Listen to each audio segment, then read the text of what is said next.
kama ambavyo Daudi aliweza kuitikia ujumbe wa nabii Nathan.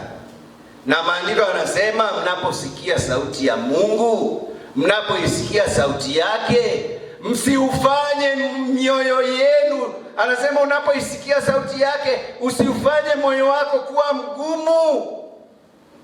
Tazama, wakati uliokubalika ni sasa, wakati wa wokovu ni sasa. Usiahirishe unapoisikia sauti ya Mungu, kwa sababu hujui baada ya dakika moja ni kitu gani ambacho Mungu amekipanga.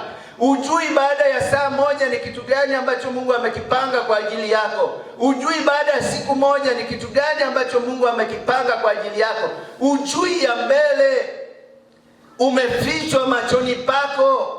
Maisha ya mbele ni fumbo kwako. Na ndio maana maandiko yanasema usijisifie kwa ajili ya kesho, kwa sababu hujui atakayozaliwa na kesho.